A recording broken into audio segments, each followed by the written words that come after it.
All right, it looks like you are being tested on surface area and volume. Remembering that surface area is two-dimensional. So anytime you have something surface area, you're going to have something squared. And if you have volume, that's three-dimensional. So you're going to have something cubed, all right? So looking at your practice test, looks like you've worked the first few. We'll just check it. It says a spherical container, so spheres. So anytime we have a sphere, you probably already know the formulas, right? Volume, you're going to have something cubed. Surface area, you're going to have something squared. That's how I memorize it. So for volume, it's 4/3 pi r cubed. That's filling it up. For surface area, it's 4 pi r squared because I have something squared. It says a spherical container with a radius. Okay, so my radius is 4 feet, is filled with a gas that costs $12 per cubic foot or feet cubed. What is the total value of the gas inside the container? All right, so we have to find out how many cubic feet are in the container. So we're using volume. So it's 4/3 pi times 4 cubed.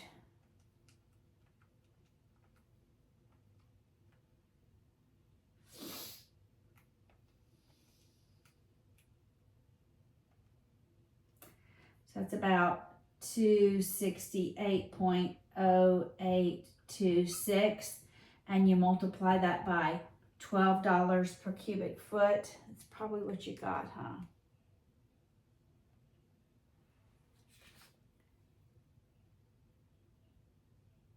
No, it's 3216. It's A. It's 3216.99. A. All right, so because it's volume, the gas is filling up inside of the sphere. You've got to use volume. If you have a radius of 4, I'm just double checking myself. Radius is 4. What is the total value of gas inside the container? You come up with cubic feet, and that's the 268 point. I went out to 4 decimal places just to increase my exactness, might get closer to her number. All right, I'm just going to double check. 4 divided by 3. I leave pi as pi. Don't put like 3.14. Leave pi as pi. Times 4 cubed. And it's 268. So this is your feet cubed. This is feet cubed. You multiply it by $12 per cubic foot, and you get A, 3216.99. All right, so A is the answer to number 1. All right, number 2, Euclid's water mug is shared basically like is shaped basically like a cylinder. All right, so a cylinder. So a cylinder, right, has a circle as a bottom. So if we're talking about volume, it's the area of the base, which is pi r squared, the area of the base, times the height. All right, it is 8 inches tall, so 8 inches tall with a radius of 3 inches. His glass is shaped basically like okay, so Euclid's is shaped like that. Aristotle's is a cone. All right, anytime you have an apex, that's a vertex, you're always thinking it's 1/3 of the area. It's 1/3 of the area of a cylinder, okay? So you could do 1/3 pi r squared h. It's 1/3 the area of a cylinder, all right? It's 18 inches tall, so that's a perpendicular height, 18 inches. and it has a diameter that's all the way across of 4 inches, but I'm looking for the radius, so it's 2 inches. Which vessel holds the most liquid? Okay, if you fill it up. So it's volume, all right? So it's pi r squared h, but for the cone, it's 1/3 pi r squared h, all right? So when we do this, it's pi, and this is gonna be in inches, okay? We're doing everything in inches. 3 squared 8, and we're going to compare that to 1/3 times the area of the base, which is pi 2 squared times the height of 18. All right, so that's 9 times 8 or 72 pi. All right, so that's 72 pi. We'll get that in a decimal. And that's 226.19 inches cubed, because we're talking volume. And this is 1/3 times 4 times 18 times pi. And that is 75.398 inches cubed. So this first guy, Euclid's vessel holds more, even though it's only 8 inches high, because this is 1/3 of the value. It's actually 1/3 of 18 is 6. It also has a smaller radius.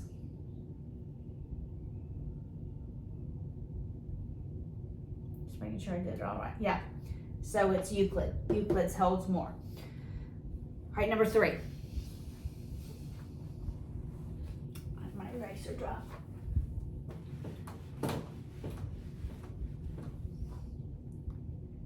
Suppose a rectangular aquarium, I like to draw an image, is 12 inches long. The back of it is 8 inches wide and 8 inches high.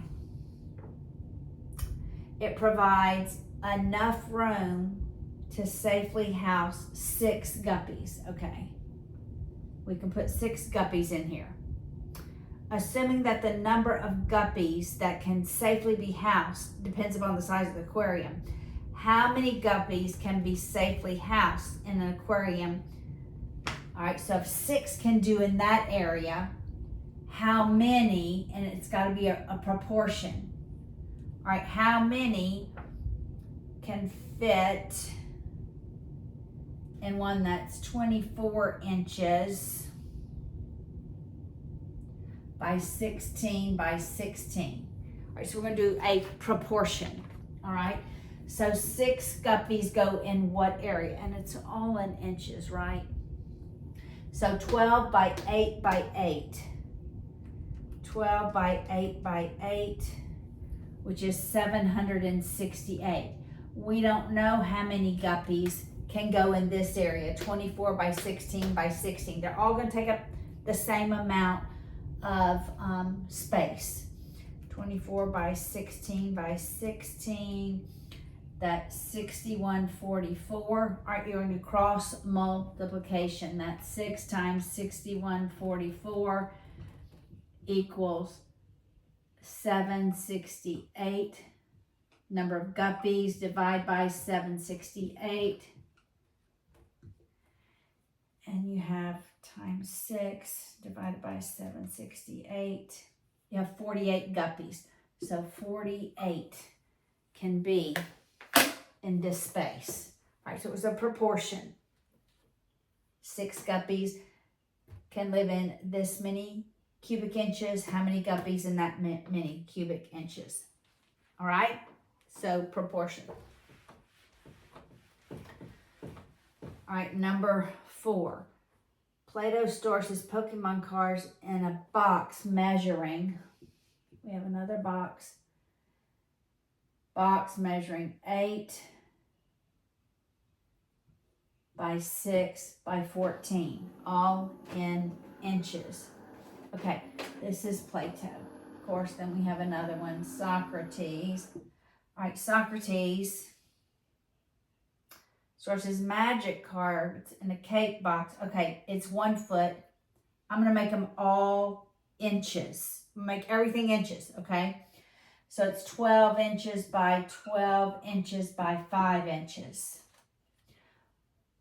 Whose container has the greater capacity, all right? So you have to make sure all your units are in the same measure. So greatest volume. So this one is 8 by 6 by 14, 8 by 6 by 14. He has 672 cubic inches. And this is 12 by 12 by 5, 720 cubic inches. Socrates has the greatest amount of capacity. Of course, that is also dependent upon the size of stuff that they're putting in it, but they didn't ask that. All right, number 6 on page 1. A cone shape. Remember, cone has a vertex, so it's 1/3. The volume's 1/3. Anytime you have an apex, it's 1/3. Okay, a cone-shaped container has a height, it's a perpendicular height of 6 inches and a radius of 2 inches, and it is filled with a substance that is worth $5 per cubic foot. Okay, we've got inches, we've got feet. We're going to have to do a conversion, all right? Find the total value of the substance. All right, so this is going to be in cubic inches. We're going to convert it to cubic feet, all right? So it's 1/3 area of the base, which is pi r squared, times its height. Well, 1/3 is 6 is 2. I'll just multiply that out.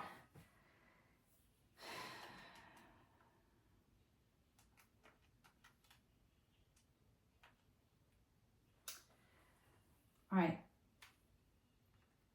I'm going to keep this as 8 pi for a minute, inches cubed. All right. Now, I want it to be feet. So when I do a unit multiplier, my inches are in the bottom, feet are in the numerator. So I have to cube that unit multiplier. 1 foot is in 12 inches. So it's actually 8 pi over 12 cubed. And I'll do that.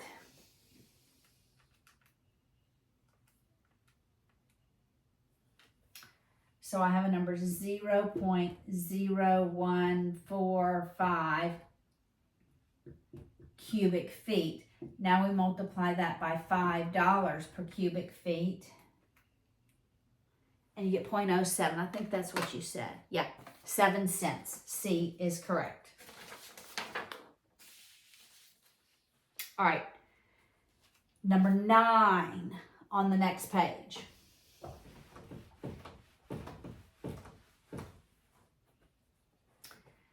A cylinder, okay, so we're thinking Coke can, right?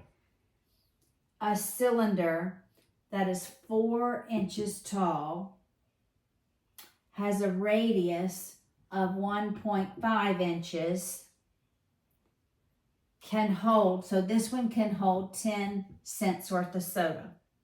So I'm feeling like it's going to be another ratio. Assuming the value of the contents is proportional, it is. We're going to have a proportion to the size or volume of the can. What would be the value of the soda? Okay, so we don't know the value of the soda in a can that is 8 inches tall with a radius of 3 inches. All right, so we're going to go 10 cents to the area equals X to the area. All right, so it's area base times height, which is pi 1.5 squared times 4. This is going to be pi 3 squared, pi r squared h, right? Pi r squared h times 8.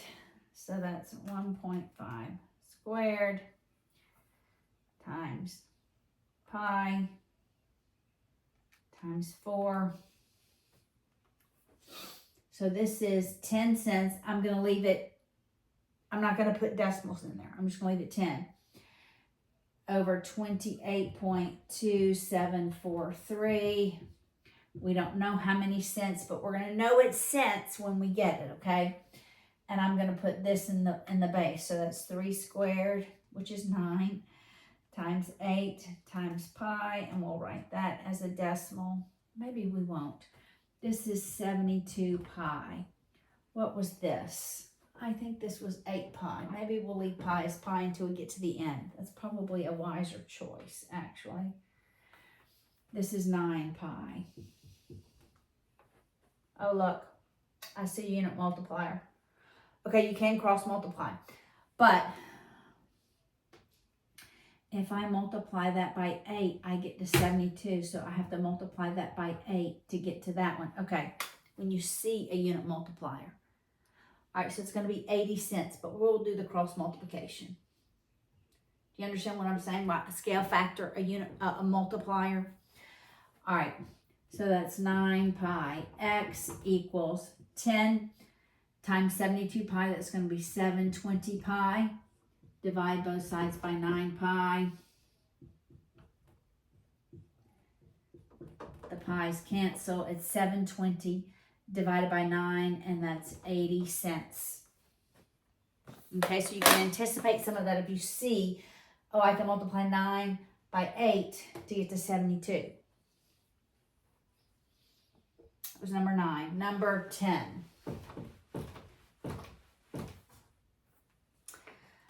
Concrete costs $105 per cubic yard. Plato is making a rectangular concrete garage floor. All right, so we have this floor. It's measured. Okay, this is in yards. We're going to have to go to yards. So this is 33 feet by 15 feet. It says 6 inches. I'm going to make that a half of a foot, because of a half of a foot is 6 inches. All right, so I'm going to get this in feet. And he says, how much will the concrete cost? And then I'm going to convert it to yards. All right, so this is 33 times 15 times a half.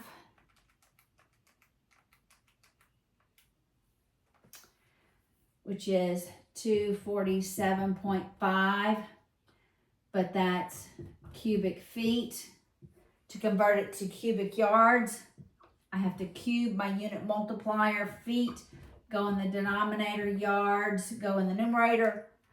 1 yard is 3 feet. So it's the 24/7.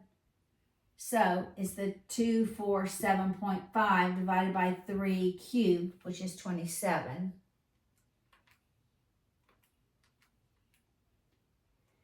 And that's 9.16 repeating. Now I'm going to multiply that by $105. I'm just leaving the number in my calculator. And then I'm going to multiply by 105 to get a more accurate answer. 962.50. So 10 is C. All right, you tracking with me? All right, so it's really volume. Most of this is all volume. 3 dimensions, and having to use proportions and having to compare. All right. Aristotle stores this in a cylindrical container. So it's a cylinder. It has a diameter. The whole diameter is 5.5 feet. I'm going to divide that by 2. Which is 2.75. 2.75 feet is our radius. Let's just make sure we're going to stay in feet. We're staying in feet. Okay. And a height of 8.25 feet. If the filled container springs a leak and the Kool-Aid is escaping at 8 cubic feet, Okay, we're escaping at 8 cubic feet per hour. How long will it take before the container's empty? So we have to figure out how many cubic feet are in here. And then we're going to divide it by 8 to get how many hours. How many hours we have, okay? So it's area base pi r squared times height. So it's 2.75 squared times pi times 8.25. So you get 196 cubic feet. Divide that by 8 cubic feet, and you get the number of hours. It's 24.5 hours. 24.5 hours. So that answer is C. All right, so you got it. I got cubic feet. This is feet per hours. All right, look, this is cubic feet. This is cubic feet per hours. Because I'm dividing by that, the feet eliminate, and I'm left with hours. So you get hours. That's how unit multipliers work. All right, one more, number 12. Gomer is digging a hole for a rectangular swimming pool. Okay, so we got a rectangular swimming pool. 38 feet by 22 feet. Oh wait, it's wide, 22 feet. And the depth, yeah, doesn't make sense. The pool will be 22 feet deep, huh? By 8 feet deep. How much water will the swimming pool hold if, okay, we're going to get cubic feet, and every cubic feet holds 7.5 gallons. So we're going to divide the total cubic feet by 7.5. We're going to multiply how many cubic feet we have by 7.5 gallons, okay? It's going to hold a lot. So it's 38 by 22 by 8. I'm multiplying those. 38 by 22 by 8. And that'll give me my cubic feet. 6,688 cubic feet. Every cubic foot holds that many gallons. So multiply that by 7.5 gallons. And you get 50,160 gallons. That is A. All right, let me know if you have any questions.